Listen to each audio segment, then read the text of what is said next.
What up guys, welcome to Hord Inc Studios, and today we're just going to be looking at the studio desk I designed. I think you saw it on the thumbnail, so let's just jump into it. So the background story, I wanted to buy a studio desk, and if you go on studiodesk.net, I found this nice desk Beat 2.0, and as I'm trying to purchase it, I just found out that this is $1,600 US. Obviously this is going to be more if you convert it into rands, and I also have to pay for customs, delivery, and the table have high chances of getting here already damaged. So I just decided, okay, let me just go in, look into their design and see if I can do it myself. So from studiodesk.net, just open it up. I think you can find it from the front, or let's just scroll down. Yeah, Beat 2.0. So I just went in there because this is a little bit portable and small. This is something that I looked for. So press check price. I don't care, I can go for red or white. I mean red and black, or white and black. I don't want burgundy in this case, so let's just go for that. Then if you check here, you will see the dimensions. So this is general dimensions, not the full dimensions, but you can work with this. So we have it in inches as well as millimeters. And I just took this down into my workbook. And for the legs, I didn't have extra dimensions, like, you know, the way the design is. So I knew that I had to improvise. So, okay, now that you have the dimensions, I went into SolidWorks. SolidWorks is the software that is used by mechanical designers for designing vehicles, mining vehicles, and almost anything that you can think of, because it has extrusion, drawing are basic. If you know the basics of drawing, then you should be good with this software. So I do have this software on my PC. So I just fired it up, and let's start looking into what I designed, comparing it with Beat 2.0 table and my table. Since this is not a tutorial on SolidWorks, you can find these videos on YouTube. Obviously, I'm not doing those type of videos, but I do know that they are available on YouTube.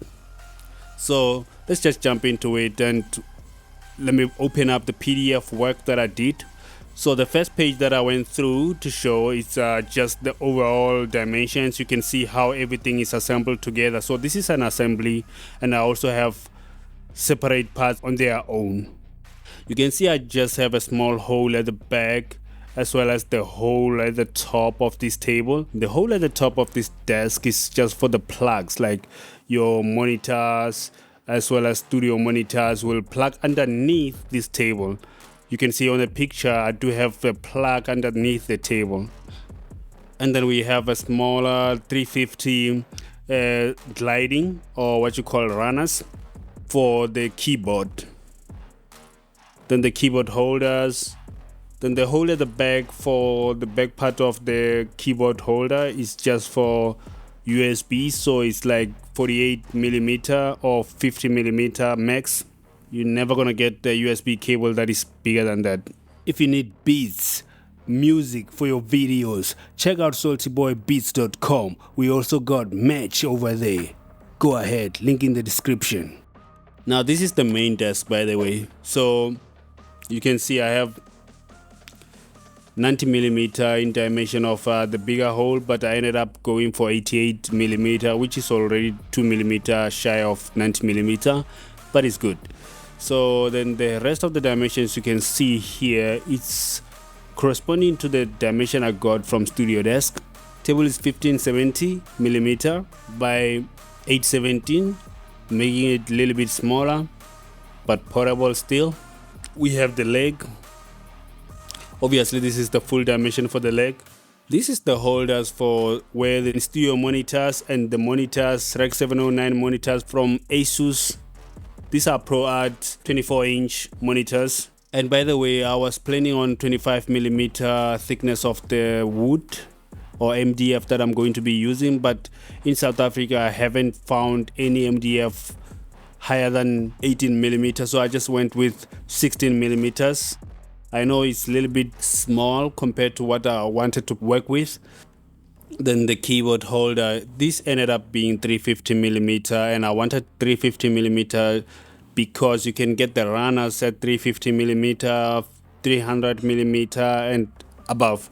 So that's why I wanted the outer parts of this keyboard holder to be 350 millimeter, so I can just get those quickly from the suppliers. The back part of the keyboard holder, this is the one that is just stopping the keyboard from sliding off the keyboard holder, so it's just blocking it, and it has 50 millimeter of where you're going to put your USB cables, but we used 48 millimeter, 2 millimeter shy of 50 millimeter obviously. Then this is the size of the keyboard holder. Obviously they can keep the 350 millimeter runner nicely into them all the way to the back. I have two of these that we have to use on this table. Then this is the legs that complete the whole structure, like keep the whole table intact. Like I didn't want the table that it will be flimsy and you find that it's not rigid after assembling it all together, because it's going to be heavy and you don't want it to now become flimsy and you put expensive stuff on this table, then all of the sudden everything falls off. So I use these two of them to hold the table together and intact, rigid. So please watch the next video whereby we started cutting using this dimension that I just ran through and painting it, priming it, varnishing it.